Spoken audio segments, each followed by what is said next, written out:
नमस्कार दोस्तों, स्वागत है आपका आपके अपने YouTube चैनल जीएस जीनियस में। जैसा कि आप स्क्रीन पे देख रहे हैं, UP highways are deadliest in India.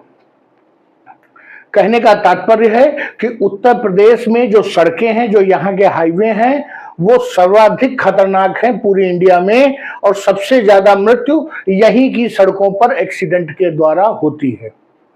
ये मैं नहीं कह रहा हूं, ये कह रही है भारत सरकार और भारत सरकार की रिपोर्ट। मित्रों, उत्तर प्रदेश में जो हाईवेज खतरनाक हैं, जो सड़कें जहां पर दुर्घटना ज्यादा होती है, उसके अलावा और कौन से प्रदेश हैं जहां पर दुर्घटनाएं ज्यादा होती हैं, ये सड़क दुर्घटनाओं के पीछे क्या कारण है, इन सब चीजों को इस वीडियो में हम देखने का प्रयास करेंगे। हम देखेंगे कि कहां पर लोगों की गलती है, कहां पर सरकार की गलती है। तो मित्रों, इससे पहले कि मैं अपना मुख्य वीडियो शुरू करूं, आपसे हमारी रिक्वेस्ट है कि हमारे चैनल को सब्सक्राइब कर लीजिए, क्योंकि हमारे चैनल पर इसी प्रकार की आपके आसपास की देश दुनिया की जो खबरें हैं, जो घटनाएं हैं, जो मुद्दे हैं, उनको छोटे छोटे वीडियो के माध्यम से प्रस्तुत किया जाता है। तो चलिए मित्रों, देखते हैं।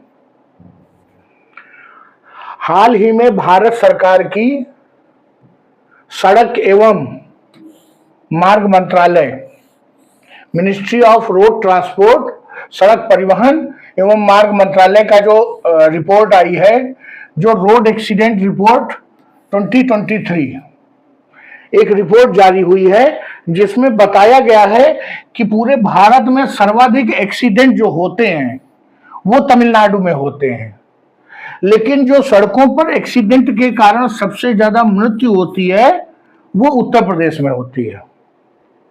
मित्रों, सबसे बड़ा मुद्दा यही है कि रोड पर एक्सीडेंट होना और उसके बाद जो घायल व्यक्ति है उसकी मृत्यु हो जाना।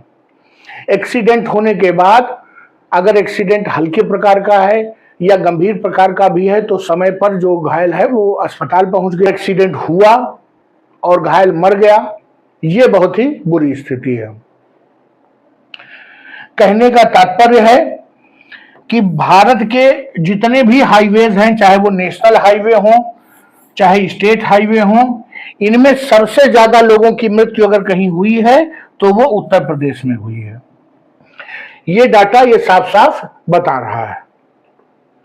अब जो रिपोर्ट आई है उसके बारे में मैं आपको बता दूं कि जितने भी नेशनल और स्टेट हाईवे एक साथ मिला करके पूरे भारत में 53% रोड एक्सीडेंट इन चौड़ी चौड़ी सड़कों पर, जो नेशनल हाईवे 4 लेन, 8 लेन, 6 लेन, और ये जो स्टेट हाईवे कम से कम 2 लेन, 4 लेन बने हुए हैं, इन्हीं पर होते हैं। और बाकी जो छोटी मोटी सड़कें हैं, शहर की सड़कें, गांव की सड़कें, बाकी सब मिलाकर के 60% ही होते हैं। कहने का तात्पर्य है कि नेशनल हाईवे और स्टेट हाईवे का जो वो है आंकड़ा, वो बहुत ज्यादा है। और ये जो दोनों चीजें दिखा रही हैं, नेशनल हाईवे, स्टेट हाईवे, ये इसलिए मृत्यु ज्यादा है क्योंकि जो गाड़ियां हैं वो बहुत तेज चलती हैं। बहुत तेज चलने के कारण क्या होता है कि जब मौका आता है तो संभल नहीं पाती है। देखते हैं कि सर्वाधिक, मैंने आपको बताया तमिलनाडु में सर्वाधिक एक्सीडेंट होते हैं। पूरे भारत के 13.7% एक्सीडेंट तमिलनाडु में होते हैं। अगर संख्या की बात करें तो ये लगभग 20,582 एक्सीडेंट होते हैं। दूसरे नंबर पे उत्तर प्रदेश है, 10.1% जो एक्सीडेंट हैं वो उत्तर प्रदेश में होते हैं। संख्या है 15,184। आप अंतर देखिए, लगभग 5,000 एक्सीडेंट तमिलनाडु की तुलना में कम होते हैं, लेकिन मृत्यु ज्यादा लोगों की हो जाती है। मध्य प्रदेश देखिए, 9.7%, लगभग बराबर एक्सीडेंट हैं, और नंबर ऑफ एक्सीडेंट भी आप देखिए लगभग बराबर है, केवल 500-600 एक्सीडेंट्स का ही अंतर है, बाकी दोनों स्टेट आसपास हैं। लेकिन फिर बता दूं कि उत्तर प्रदेश में लोगों की मृत्यु ज्यादा होती है, मध्य प्रदेश में कम होती है। कर्नाटका की बात करें तो वो भी उत्तर प्रदेश और मध्य प्रदेश के आसपास है। 14,270 लोगों की एक्सीडेंट होता है, 9.5% पूरे देश में कॉन्स्टिट्यूट करता है। महाराष्ट्र में काफी कम एक्सीडेंट होते हैं। पूरे भारत के अगर आंकड़ों की बात करें तो 7.2% एक्सीडेंट महाराष्ट्र में होते हैं। 10,881 एक्सीडेंट ही महाराष्ट्र में होते हैं। तो आप देखिए कि उत्तर प्रदेश, मध्य प्रदेश और कर्नाटका तीनों जगह पर एक्सीडेंट लगभग बराबर होते हैं, लेकिन कुछ ऐसी विशेष कमियां हैं जिसके कारण उत्तर प्रदेश में जो मौत का आंकड़ा है वो कई गुना बढ़ जाता है।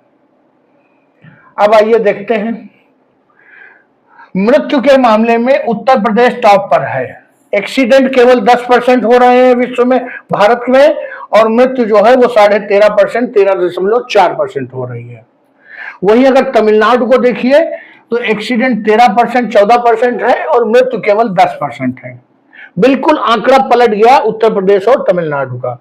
महाराष्ट्र में केवल 9.2% लोगों की मृत्यु है। मध्य प्रदेश, जिसके कि एक्सीडेंट लगभग बराबर थे उत्तर प्रदेश के, मृत्यु इतनी कम हो जाती है।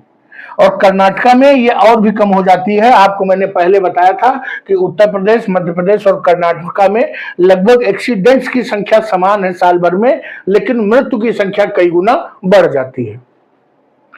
अब ये जो आपको मैंने 5 स्टेट बताए थे, ये पूरे भारत में जितने भी एक्सीडेंट होते हैं और उन दुर्घटनाओं में जो मृत्यु होती है उसका 74% केवल इन्हीं सबसे होते हैं, और ये सब नेशनल हाईवेज पे होते हैं। ये आंकड़ा 2023 का है। 2025 में number of vehicles on road बढ़ चुके हैं। गाड़ियों की संख्या बढ़ने के साथ हर हाल में दुर्घटनाएं भी बढ़ी होंगी। अब जो हमारे उत्तर प्रदेश का स्टेट ट्रांसपोर्ट डिपार्टमेंट है, जो परिवहन मंत्रालय है उत्तर प्रदेश सरकार का विभाग, उसका डाटा ये कहता है कि नेशनल हाईवेज पे 34% एक्सीडेंट होते हैं और स्टेट हाईवेज पे 24%। जो नेशनल हाईवे हैं इन पर 34% एक्सीडेंट का कारण यह है कि ये सभी काफी चौड़े चौड़े बने हुए हैं, 4 लेन से कम तो कोई है ही नहीं, और यहाँ पर गाड़ियां, इवन बाइक भी 100 की रफ्तार में चलती हैं, 4 व्हीलर्स तो 150 के आसपास चलते होंगे। वही स्टेट हाईवेज अभी उतने चौड़े नहीं हुए हैं। सभी स्टेट हाईवेज की स्थिति अच्छी नहीं है, टूटी फूटी सड़कें हैं, स्वाभाविक रूप से गाड़ियों को धीमे चलना पड़ता है और दुर्घटनाएं उसके कारण कम हो जाती हैं। जो एक्सप्रेसवेज हैं उन पे केवल 1.8% एक्सीडेंट ही होते हैं उत्तर प्रदेश में। उत्तर प्रदेश में पूरे भारत में सबसे ज्यादा एक्सप्रेसवेज अगर कहीं है तो वो उत्तर प्रदेश में है। अब एक्सप्रेसवेज पे गाड़ियां और भी ज्यादा तेज चलती हैं, लेकिन वहां दुर्घटनाएं इसलिए नहीं होती क्योंकि वो सभी बहुत ही तकनीकी रूप से अच्छे बने होते हैं। सड़कें खराब नहीं होती, विजिबिलिटी बहुत अच्छी होती है, साइड में फेंसेस लगी होती हैं, कुत्ता, जानवर, आदमी, साइकिल ये सब सड़कों पे नहीं आती हैं। बहुत से एक्सप्रेसवेज तो ऐसे हैं जिन पर ये साइकिल और रिक्शा, ये सब ई रिक्शा, ये सब अलाउड ही नहीं है। इस कारण उस पर एक्सीडेंट नहीं होते, मृत्यु नहीं होती है। इसके अलावा जो और सामान्य सड़कें हैं उन पर लगभग 40% दुर्घटनाएं होती हैं। अब जो एक्सपर्ट्स हैं इन सब चीजों के, उनका कहना है कि पहला कारण है ओवर स्पीडिंग। जब लिखा हुआ है कि जो 4 पहिया है वो 80 से अधिक नहीं चलेगी, 80 किलोमीटर प्रति घंटे की रफ्तार से ऊपर नहीं चलेगी, या जो दुपहिया है वो 60 के ऊपर नहीं चलेगी, तब भी लोग उन सब चीजों का ध्यान नहीं रखते। उन्होंने देखा सड़क खाली है, मैं चला सकता हूं तो चलाऊंगा, और आगे एकदम से स्टीप टर्न आता है, उनकी गाड़ी उतनी सक्षम नहीं है और फिर वो गड्ढे में फांस जाती है और व्यक्ति की मृत्यु हो जाती है। इसके अलावा mixed traffic of different type of vehicles, एक ही सड़क पे घोड़ा गाड़ी, ट्रक, मर्सिडीज, वॉल्वो सब एक ही सड़क पे चल रहे हैं। इस परिस्थिति में जो बड़ी गाड़ियां होती हैं वो लाभ में रहती हैं और जो छोटी गाड़ियां हैं दुर्घटना में उनको नुकसान होता है। गलती बड़ी गाड़ियों वालों की कम होती है। अक्सर छोटी गाड़ी चलाने वाले, बाइक चलाने वाले और साइकिल चलाने वाले ही बिना देखे सड़क को पार करते हैं और नियमों का उल्लंघन करते हैं, और फिर दोष आता है बड़ी गाड़ियों पर। तो अलग अलग जो है लेन है, उसके बावजूद लोग इधर से उधर क्रॉस करते हैं और अंत में दुर्घटना का कारण बनते हैं।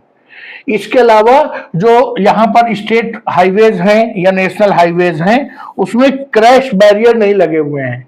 साइड में आप देखते होंगे सड़क के किनारे लोहे की पट्टी लगी होती है, और अगर कोई ओवर स्पीड में गाड़ी आगे जाती भी है तो उससे टकराकर रुक जाती है।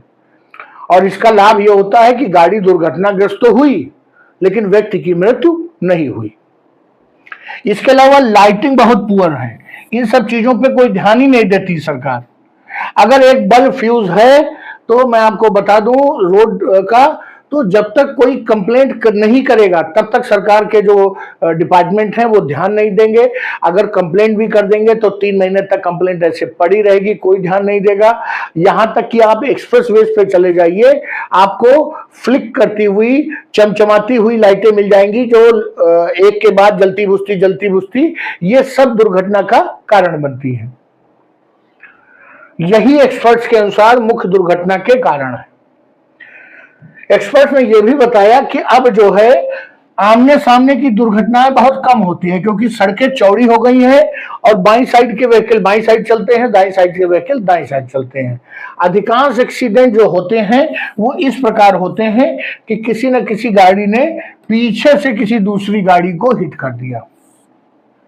मतलब आमने सामने की दुर्घटनाएं अब सीमित हो गई हैं। उन्होंने जो बताया कि सड़क चौड़ी है, अच्छी है, क्रैश गार्ड लगे हैं, लाइटिंग है, इसके बावजूद एक्सीडेंट हो जाते हैं। उसका कारण क्या है कि गलत जगह पर ये जो बड़े बड़े वाहन होते हैं, ट्रक व्रक, वो गलत जगह पे पार्किंग करते हैं। मना है कि ये बहुत चलती हुई सड़क है, यहाँ पे पार्किंग न किया जाए, लोग ओवरटेक करते हैं एक दूसरे को। इसके बावजूद जो ट्रक ड्राइवर्स होते हैं, बड़े बड़े टायर जिनमें ज्यादा संख्या होती है, वो सड़क के किनारे लगा करके सो जाते हैं। वो जानते हैं कि जब कभी कोई पुलिस वाला या ट्रैफिक वाला आएगा तो 100-200 की पत्ती देख के काम चल जाएगा, इसलिए हमें कानून मानने की जरूरत नहीं है, और वैसे भी पैसा तो उनको देना ही है। इसके अलावा गाड़ी चलाते चलाते जो ड्राइवर है वो सो जाते हैं।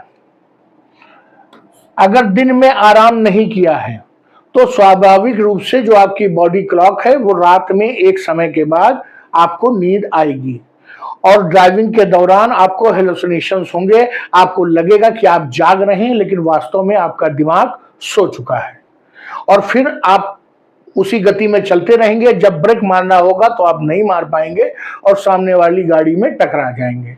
तो ये एक बहुत बड़ा कारण है। सुबह 3 से 4-5 बजे जो एक्सीडेंट होते हैं वो इन्हीं कारणों से होते हैं। इसके अलावा लेन इनडिसिप्लिन, सड़क पर अलग अलग वाहनों के लिए, अलग अलग स्पीड के वाहनों के लिए अलग अलग लेन बने हैं, लेकिन ट्रक वाले रिक्शे वालों की लाइन में चलते हैं, और जो कार वाले हैं वो ट्रक वालों की लेन में चलते हैं, और बाइक वाले तो जो सबसे तेज चलने वाली लेन है उसमें चलते हैं, जिससे उनको कोई रुकना ना पड़े। और फिर अंत में ये बहुत बड़ा दुर्घटना का कारण बनता है जो लेन इनडिसिप्लिन है। तो ये सब कारण भी जिम्मेदार होते हैं। अब चर्चा ये करते हैं कि उत्तर प्रदेश में दुर्घटनाएं तो कम हो रही हैं, लेकिन मृत्यु क्यों ज्यादा हो रही हैं। जब हम तमिलनाडु से तुलना करते हैं तो भी उत्तर प्रदेश में दिखता है कि मृत्यु ज्यादा है। जब उसके बराबर की दुर्घटनाएं मध्य प्रदेश और कर्नाटक में लगभग हो रही हैं, तब भी मृत्यु ज्यादा है उत्तर प्रदेश में।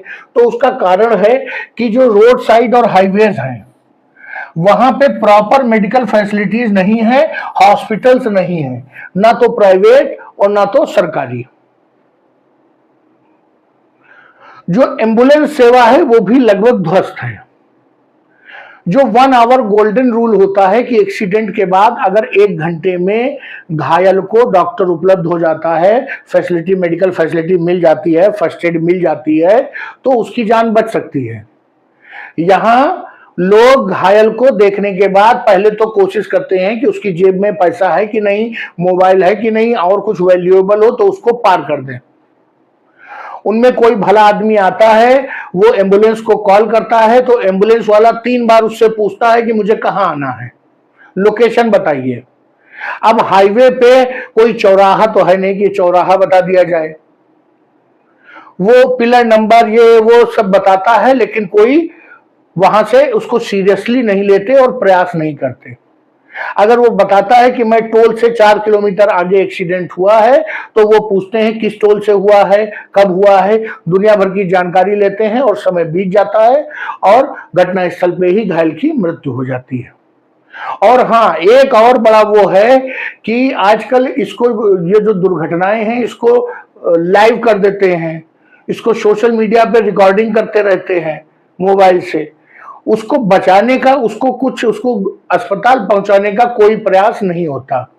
लोग कार वाले आकर के देखते हैं, रुकते हैं और आगे चले जाते हैं, ये मान के चलते हैं कि इनको तो सरकारी एम्बुलेंस ले जाएगी, वो चल चुकी होगी। तो मित्रों, ये सब कारण है कि मृत्यु जो है ज्यादा होती है दुर्घटनाओं की तुलना में। अब बात अगर हम करें कि तमिलनाडु से तुलना करें, तो अगर 100 एक्सीडेंट तमिलनाडु में होते हैं तो केवल 27.3 लोग ही उसमें मरते हैं। वहीं अगर उत्तर प्रदेश में 100 एक्सीडेंट की बात करें तो 51 लोग जो है उसमें मर जाते हैं।